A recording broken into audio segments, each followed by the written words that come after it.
This is Nightly Business Report with Tyler Matheson and Sue Herrera.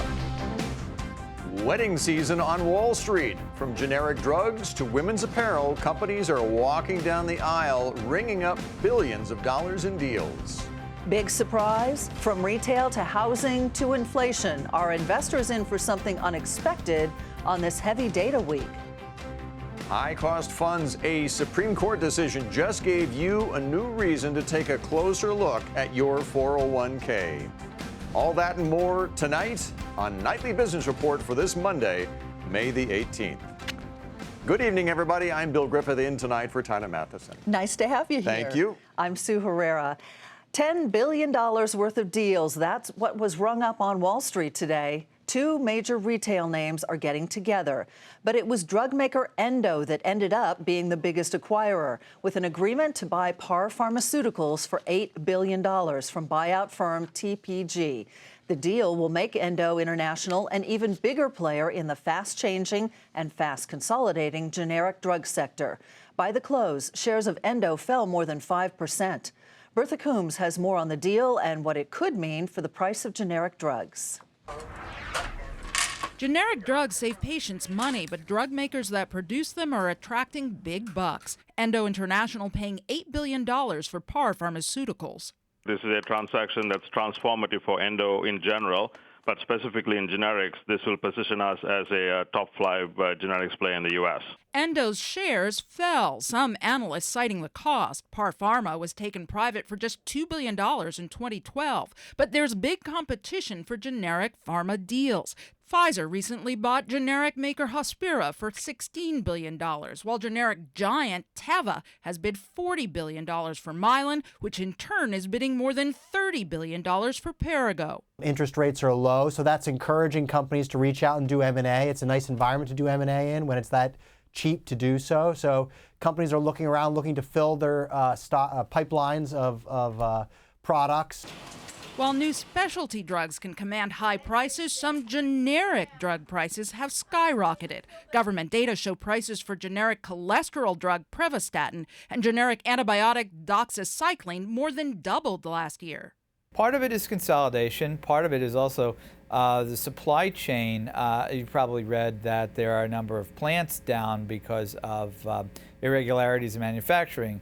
The implication is fewer manufacturers means higher prices, and I think that you're seeing it in the generics. With some of the backlog in manufacturing easing, analysts say generic drug price increases have slowed this year, but they expect the rate of drug deals in the $74 billion generic drug market to continue at a fast pace. Bertha Coombs, Nightly Business Report, New York. And Intel and Altera have reportedly resumed their on-again, off-again merger talks. Earlier discussions fell through because the companies were unable to agree on a price, but reports now say a deal between the two chip makers could top $13 billion. Shares of Altera climbed more than 5.5% on that talk, while Dow component Intel rose by 1%. More now on that retail deal we mentioned earlier in our program. Women's apparel retailer Ascena says that it will buy Ann Inc. Ascena, which runs brands like Dress Barn and Lane Bryant, will pay more than $2 billion for the company that owns Ann Taylor and Ann Taylor Loft. Loft will become Ascena's largest brand, accounting for 22% of the combined company's value and revenue.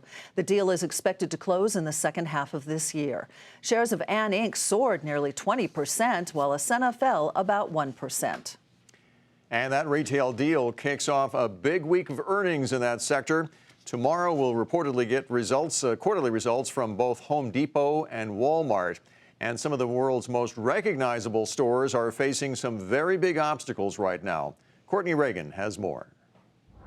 While the majority of companies have already reported first quarter earnings, retailers are just ramping up. Wall Street is hoping the consumer will lift the broader economy, particularly after a number of disappointing reports, including April retail sales and estimates for first quarter GDP. But there are a number of issues that could hurt retail earnings and forecasts.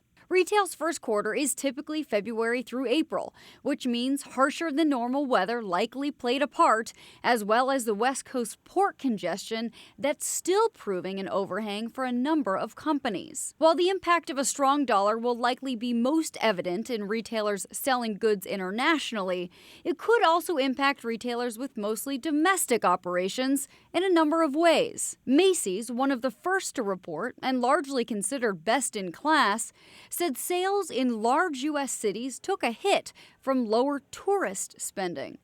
The department store's results disappointed thanks to both company-specific and other external factors. While gas prices remain lower than last year's levels, consumers aren't plowing savings at the pump back into traditional retail spending. Instead, consumers are paying down debt or building up savings. But a number of analysts expect retailers to forecast spending will improve in the second half of the year. Looking out through the rest of the year, we do think there's more tailwinds to headwinds. So it's going to be choppy month to month, but broadly speaking, we think you're going to see a favorable consumer spending environment through the balance of the year. Some of the tailwinds analysts are counting on: an improving labor market and wage growth. Tomorrow, Wall Street will hear from Walmart, Home Depot, TJX, and Dick's Sporting Goods. If you expect big surprises from Walmart's earnings, it's hard to turn the tide on the world's largest retailer in just one quarter. But as always, U.S. same-store sales is the key metric to watch. On Wednesday, Lowe's, Target, Williams-Sonoma, and American Eagle report. Thursday, Wall Street gets results from Best Buy, L Brands, Gap, Dollar Tree, and a number of others. Friday rounds out the week with Foot Locker's first quarter earnings report. When it comes to shopping for stocks, analysts warn it's buyer beware in the traditionally fickle retail sector. For Nightly Business Report, I'm Courtney Reagan. Earnings from some big retailers, just some of the things that investors will be watching this week. We also get the minutes from the last Fed meeting and the details on the health of housing, which started today with a soft read on home builder sentiment. Michael Hansen joins us. He is the senior U.S. economist with Bank of America Merrill Lynch Global Research. Thanks so much for Welcome coming aboard. on. Thanks for having me. Let's start with the consumer. Courtney kind of outlined all the different companies that are coming to market this week with their earnings. What are you expecting? What do you think the consumer did with their cash this last quarter? Well, the consumer has been saving, I think, more than people anticipated, which was one of the things that was mentioned in the segment. And I suspect that it reflects perhaps some rebuilding of balance sheets, although they're in much better shape. We've seen the deleveraging process largely run its course.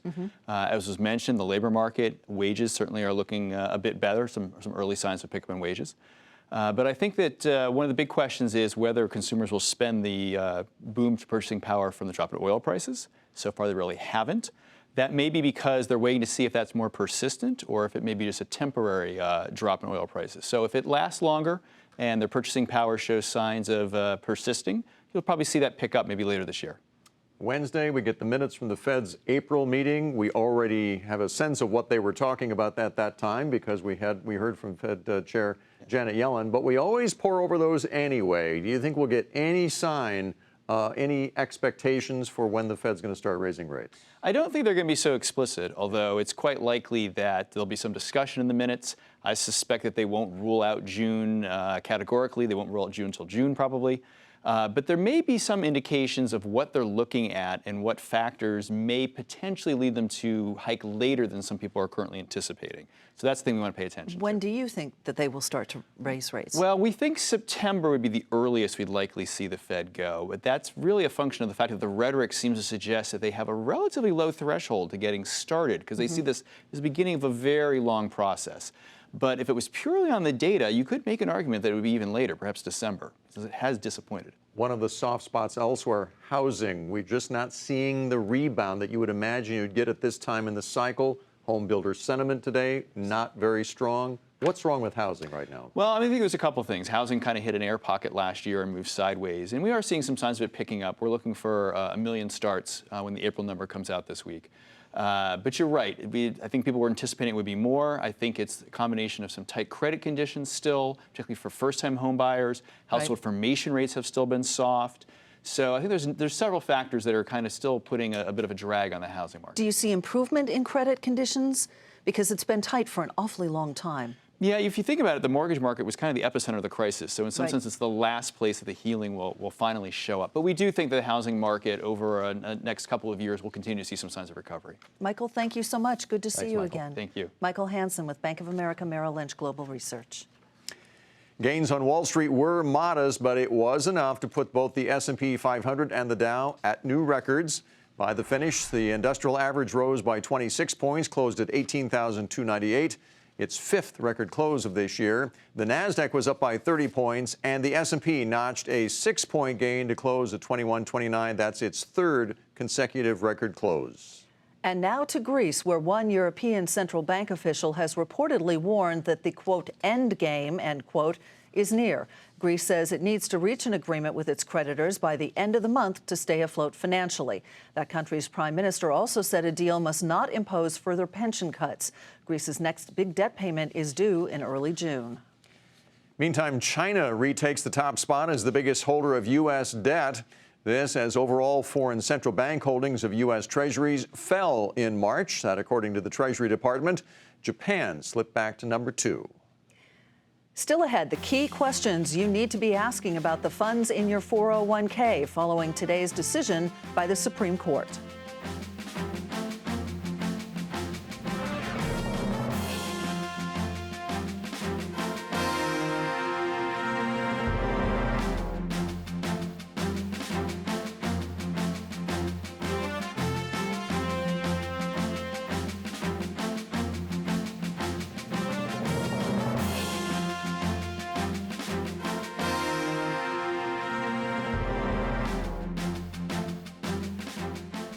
Carl Icahn says Apple is worth $240 a share. The activist investor sent a letter to Apple's CEO, Tim Cook, saying the stock remains, quote, dramatically undervalued, end quote. Icahn cites Apple's possible move into 2 new markets, television and cars, and wants Apple to issue a much larger buyback. Icahn has been pushing Apple for a larger buyback since 2013. Apple finished the day 1% higher to $130.19. Well, apparently it pays to run a media or a tech company these days. The New York Times has released its Equilar 200 highest paid CEO rankings, the list of the best compensated chief executives at publicly traded U.S. companies with at least $1 billion in market capitalization. Sharon Epperson takes a look now at the top earners in America's C-suites. Despite efforts to rein in executive compensation, those at the top of the corporate ladder continue to see massive paychecks. It's obviously not based on performance. You look at the total shareholder return. In some cases, the total shareholder return is negative. Other cases, it's flat or it's underperforming the market. Though its total shareholder return slid 24% last year, Discovery Communications' David Zaslav topped Equilar's list of 200 highest paid CEOs, with $156 million in total compensation, making him the highest paid CEO since Tim Cook of Apple received $376 million in 2011. In second place, Michael Fries, head of the international cable company Liberty Global. Fries pulled down over $111 million in 2014, a 140% increase in pay over the previous year. Both Zaslav and Fries signed long-term contracts resulting in especially big paydays, but there may be other factors at work. I think media executives are the highest paid because it is a very creative industry.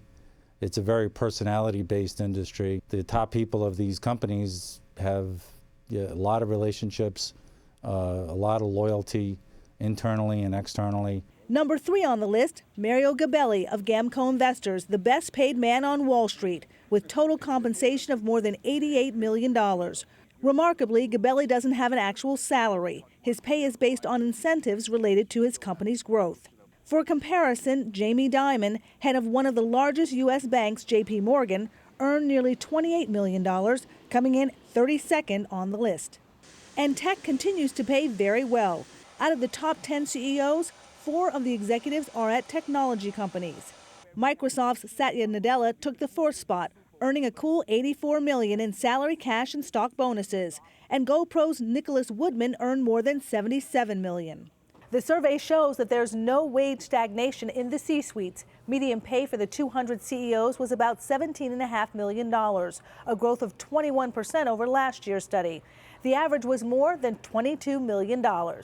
Among the top CEOs, the highest paid woman was Marissa Mayer of Yahoo at $42 million, sitting at 14th on the list. The Securities and Exchange Commission has just came up with proposed rules that require each company to show performance using total shareholder return over the past 5 years and compare that against CEO pay. So I think things might be changing. Welcome news to average investors. For Nightly Business Report, I'm Sharon Epperson. Shares of Urban Outfitters sink on weak results, and that's where we begin tonight's market focus. Both earnings and revenue came in below the street's estimates. Offering discounts and promotions weighed on the retailer's margins. The stock was down as much as 13% in after-hours trading. Before the close, though, the stock was up almost 3% to $40.72. The bird flu will take a big toll on Sysco. The company, which is the largest U.S. food distributor, says the outbreak will crimp egg and chicken supplies for up to 18 months. It is still too soon to tell if the supply squeeze, though, will impact its financials. The shares were a fraction higher to close at $37.49. Tesoro has ordered new crude oil rail cars with features that actually surpass the safety standards regulators recently set. Those new rules, of course, are aimed at curbing accidents following a series of oil train explosions here in the U.S. and in Canada. Shares of Tesoro rose 1.5% to $92.79. ConocoPhillips now expects to maintain its current capital expenditure levels for another 3 years. Earlier this year, the energy producer joined other oil majors in cutting spending in the wake of declining oil prices. Shares were a fraction higher to $66.04. And Consumer Reports' review of Tesla's top-of-the-line Model S, let's just say it was less than spectacular. In fact, the magazine deemed the car undrivable because the retractable door handles on the $127,000 vehicle didn't work during the test. The good news is Tesla picked up the car and repaired the handle glitch efficiently. Shares of Tesla were down a fraction today to $248.75. Does your 401k use high-cost funds? After a Supreme Court decision today, you might want to take a closer look. The justices ruled unanimously in favor of participants in employee retirement plans who object to companies' investment decisions. The ruling could make it easier for 401k plan participants to sue their employers for putting investments in their plans that impose excessive fees. The case stems from a lawsuit against Edison International. So how do you know if your funds are in 401ks are low cost or high cost? What should you be looking for? Ivory Johnson joins us now. He's founder of his own wealth management firm, Delancey Wealth Management. He's a member of the CNBC Financial Advisor Network as well. Ivory, good to see you. Welcome back. Thank you for having me. High and low fees would be relative. So what are we looking for? Is there a certain level? Is there a certain percentage? How do you determine if the 401k fees you're paying are excessive? Well, I think the biggest determinant is how big is your plan. Obviously, the larger plans with $50 million and more, their fees are going to be relatively low because, again, it's cheaper by the dozen. The smaller plans, which, as you might expect, are about 9 out of 10 plans, are the people with 100 or less participants. If you're paying over 2% when you include all of the fees, then you know that just by rule of thumb that the plan is relatively expensive. How do you look within the plan? Where is the information contained for those who maybe have always kind of trusted that the plans that are in your 401k, maybe they just assumed that they were low cost? How can you check? Well, you're right. Most people aren't even aware. I want to say about half of the participants aren't aware that there really are fees. So what your employer has to do is give you a fee disclosure document. And that would delineate all of the fees in language that people can understand. So they understand that there's administration fees, there's third-party administration fees, as well as the investment management fees. And what I would do is add all of those expenses up, divide it by the account balance, and that'll give you the overall expense of your 401k plan. What about these fund analyzer websites? I'm just looking at the names of, there's FINRAs, there's Morningstars, there's Brightscopes. What about those? Do they help? They do. So first you want to look, what is the overall cost, just the totality of it, of my 401k plan. And then as you start to dig down deeper and you want to identify, are the funds themselves expensive? So FINRA has a fund analyzer service where you can enter the fund symbols, and it'll show you what the cost would be over a certain period of time. By the same token, Morningstar, which I think is a valuable service, tells you what the expenses are. And this is when you can see if there are other alternatives. So you may have XYZ fund, which is a B share or an A share. You might see next to it that there are institutional shares available. And institutional shares obviously going to be a little bit cheaper. And then Brightscope is a great opportunity also for usually plans with over $10 million, where you can type in your company's name and you can see if the plan relative to its peer group charges more or less than the other plans. All right, good information. Ivory Johnson with Delancey Wealth Management. Thanks for joining us tonight. Thank you. And coming up, competing for the title, meet the high school students who may one day be the next chair of the Federal Reserve. Is known as what law? And if you look at market system.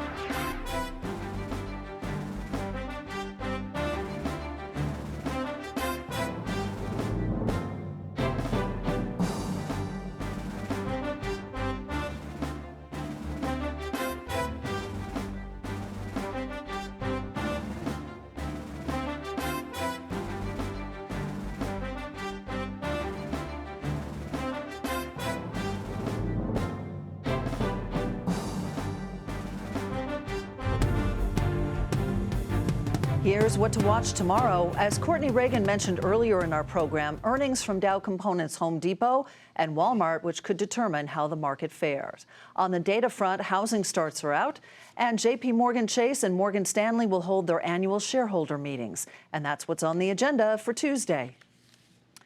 Well, the president of the Chicago Federal Reserve Bank has made the case to start hiking rates early next year. But during that same speech in Stockholm, Charles Evans also said that an argument could be made for a rate increase this June if the central bank was confident that inflation was going to move up and that the first quarter economic weakness we saw was only temporary. And today, some high school students from across the country got to test their knowledge of the Federal Reserve and economics, competing for the very prestigious title of National Economics Challenge winner. And Steve Leisman, who knows a little something about this topic, moderated that competition. It's come down to this.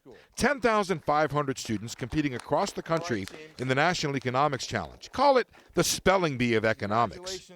And now just 4 teams remain, vying for top honors in 2 divisions. And you can't believe the drama in the first division. After 29 questions, the teams from Carmel High School in Indiana and Homestead High School in California are tied heading into the last question. Question 30. Carmel has a chance to win it, but buzzes in too early.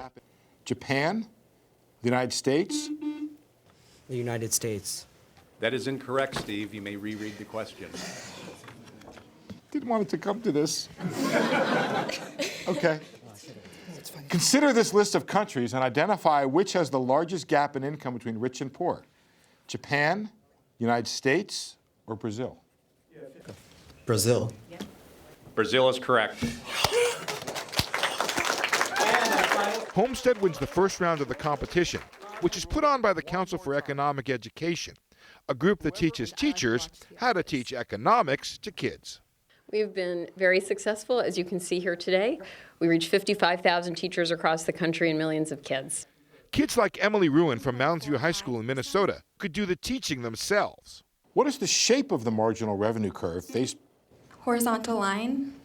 Oh, that is correct. Steve, can you reread the question? How do you do that? I mean, you can't know what the next part of the question, I don't know, whatever. There were some incredible displays of brilliance from the competitors, also from Carmel High School in Indiana.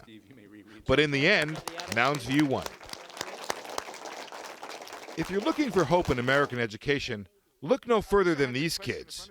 Among them could be the next Friedman, or Keynes, or Bernanke, or Yellen. For Nightly Business Report, I'm Steve Leisman. Great stuff there. Gasoline prices, meanwhile, are on the rise just ahead of Memorial Day weekend. According to AAA, the national average for a gallon of regular unleaded is now $2.70, That's up 6 cents from just a week ago, but prices, let's remember, still about $1 lower than they were a year ago. And if you plan on flying this summer, get ready for crowded airports and packed planes. According to Airlines for America, which is an industry trade group, a record number of travelers will fly this summer. U.S. airlines will carry, on average, nearly 2.5 million passengers a day, 4.5% more than last summer. Well, the odds are in his favor. Kentucky Derby and Preakness winner American Pharoah is now the early favorite to make history and perhaps win the Triple Crown, a feat not achieved since 1978. Our cameras have been following the thoroughbred, first at the Derby and again this weekend at Pimlico. Robert Frank has more. A torrential downpour and sloppy track conditions couldn't stop Triple Crown contender American Pharoah. His owners, the Zayat family, watched in the pouring rain as their horse broke from the dreaded #1 post. But the 3-year-old colt stormed the racetrack, breaking from the inside rail, delivering a stunning performance, winning the second leg of the Triple Crown by 7 lengths. You did it, you champion! American Pharoah's Preakness performance earned Zayat Stables a payout of $900,000. Can't believe this is ours. Oh my God.